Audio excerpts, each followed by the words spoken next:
In the US, military death row is an extremely rare and somber place where service members face the ultimate punishment for heinous crimes. But what leads a soldier to be sentenced to death by their own comrades?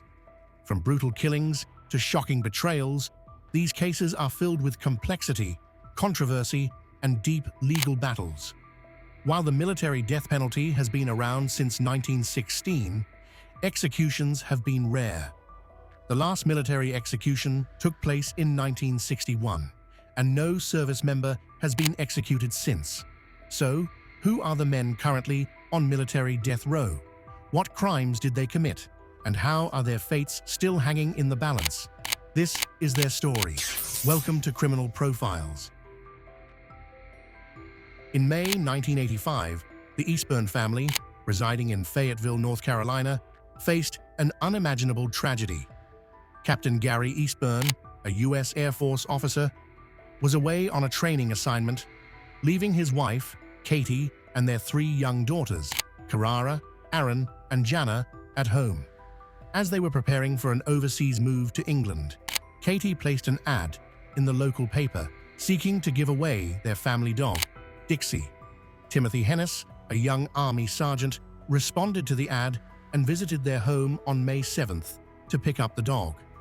Little did anyone know, this visit would mark the last time the Eastburn family was seen alive. 5 days later, on May 12, 1985, neighbors, concerned after not hearing from the Eastburns, entered their home. What they discovered was a nightmare: the brutally murdered bodies of Katie and 2 of her daughters, Carrara and Aaron. Katie had been sexually assaulted and stabbed multiple times, while Carrara and Aaron had also been stabbed to death. The youngest daughter, Jana, was found alive but severely traumatized, left alone with the bodies for days. The horrific nature of the crime left the community in shock, and investigators were under immense pressure to find the perpetrator. The investigation into the murders revealed several disturbing details. There was no sign of forced entry into the Eastburn home, suggesting that the killer might have been someone familiar to the family. Bloodstains on the walls indicated a violent struggle. Police quickly turned their attention to a witness, Patrick Conn, who reported seeing a tall white man in a black jacket leaving the Eastburn driveway around May 10th. Conn's description led to a composite sketch of the suspect, but the investigation hit a snag until the focus shifted to Timothy Hennis.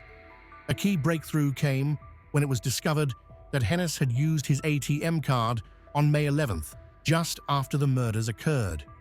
Adding to the suspicion, Hennis had taken a jacket to a dry cleaner shortly after the killings, a detail that seemed to tie him to the crime scene. With these new developments, Hennis was arrested on May 15, 1985, and charged with 3 counts of murder and 1 count of rape. The trial of Timothy Hennis in 1986 was widely publicized, attracting intense media attention. The prosecution relied heavily on circumstantial evidence, such as the ATM withdrawal, witness testimonies, and Hennis's contradictory statements. However, the defense argued that the evidence was insufficient, and they presented another potential suspect. Despite the defense's claims, the jury convicted Hennis, sentencing him to death. In a dramatic twist, Hennis's conviction was overturned in 1989 after an appeal. A critical piece of evidence, a witness who had initially identified Hennis, was discredited. The appeal also brought to light an anonymous letter claiming responsibility for the murders, further casting doubt on Hennis's involvement. As a result, Hennis was freed from prison, and he re-enlisted in the U.S. Army, attempting to move on with his life. However, in 2010, a major development reopened the case. New DNA evidence from the crime scene was re-examined, and it conclusively linked Hennis to the murders. This breakthrough led to a controversial decision by the U.S. military to re-prosecute Hennis under the Uniform Code of Military Justice, despite concerns over double jeopardy laws, which prohibit trying someone for the same crime twice. Despite these legal hurdles, Hennis was retried by a military court, convicted once more, and sentenced to death. The case of Timothy Hennis has sparked significant debate, particularly regarding the fairness of his second trial. Critics argue that re-prosecuting Hennis after his earlier acquittal violates the principles of double jeopardy, while others point to the role of new DNA evidence as a critical factor in ensuring justice. Hennis remains on military death row, and his case continues to be one of the most controversial and complex legal battles in modern U.S. history. The loss of the Eastburn family remains a deeply painful and unresolved chapter in the lives of their loved ones. Their tragic deaths have highlighted the complexities of the American justice system, and the case of Timothy Hennis serves as a chilling reminder of the dark and often unpredictable nature of criminal justice. In the early hours of March 23, 2003, just days after the invasion of Iraq, Akbar, then a 34-year-old army specialist, carried out a deadly and calculated assault that would shake the military community to its core. While stationed at the 101st Airborne Division's base in Camp Pennsylvania, Kuwait, Akbar launched a brutal attack on his fellow soldiers. He threw grenades into 2 tents where his comrades were sleeping and then opened fire on those who tried to escape the attack. The explosion killed 2 soldiers, and 14 others were injured, some severely. The assault was both methodical and cruel, leaving behind a scene of horror. The attack was especially shocking because Akbar had been a trusted member of his unit, and no one could have anticipated that he would turn on his fellow soldiers. In the aftermath, Akbar's motives were questioned, and investigators discovered signs that his actions might have been fueled by his personal grievances and mental health issues. Before the attack, Akbar had expressed disturbing views, showing signs of anti-American sentiments and an increasing sense of disillusionment with the military. His mental health had been deteriorating, and some of his fellow soldiers recalled his increasingly erratic behavior in the weeks leading up to the attack. His troubling comments about the war and his actions raised red flags, but no one could have predicted how far he would go. Akbar's trial was a long and intense process, as the prosecution sought to prove that his actions were not only premeditated, but also motivated by an ideological hatred toward the military and the war. The defense, however, argued that Akbar's actions were driven by mental illness, specifically post-traumatic stress disorder, PTSD, and other psychological issues that had developed as a result of the stresses of war. In 2005, after a lengthy trial, Hassan Akbar was convicted of 2 counts of murder and 14 counts of attempted murder. The jury recommended the death penalty, and in 2006, he was sentenced to death by lethal injection. His conviction and sentencing sparked debates over the mental health of military personnel, especially in the context of the Iraq War, and whether Akbar's actions were the result of a breakdown caused by the trauma of war or a deeper psychological issue that was ignored by his superiors. To this day, Akbar's case remains a somber reminder of the toll that war can take on individuals, particularly those who are serving in high-stress environments. His actions not only resulted in the loss of innocent lives, but also raised critical questions about how the military handles mental health issues and the profound consequences of ignoring the signs of mental illness among soldiers. Hassan Akbar remains on death row, and his case continues to serve as a tragic cautionary tale about the hidden costs of war, the importance of mental health support for military personnel, and the extreme consequences of untreated psychological trauma. Ronald Adrian Gray, born on January 15, 1965, in Florida, was a former U.S. Army specialist stationed at Fort Bragg, North Carolina. His name is now infamous in military legal history as one of the few soldiers sentenced to death for a series of brutal crimes so horrifying that they shook the entire military community to its core. Gray joined the U.S. Army in 1984 and served as a cook. But behind the uniform was a deeply disturbed individual who would go on to commit some of the most heinous acts ever linked to a service member.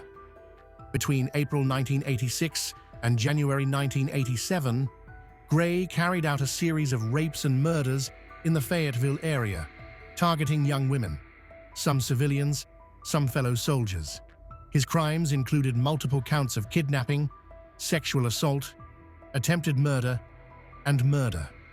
What set his case apart was not just the number of victims, but the extreme cruelty with which he committed the offenses. His first known murder victim was Linda Jean Coates, a 23-year-old civilian found raped and stabbed to death in her trailer on April 27, 1986. Investigators initially had little to go on, but the crime scene bore signs of a frenzied and brutal attack. Months later, on December 15, 1986, Private Laura Lee Vickery Clay, just 18 years old, was abducted while walking to her job on base. Her body was later discovered in the woods. She had been raped, stabbed multiple times, and left to die. This murder shocked the Fort Bragg community because she was one of their own. The violence didn't stop. In January 1987, Kimberly Ann Ruggles, a 23-year-old civilian working as a taxi driver, picked up Gray for a ride. She was later found raped, strangled, and stabbed to death in a wooded area.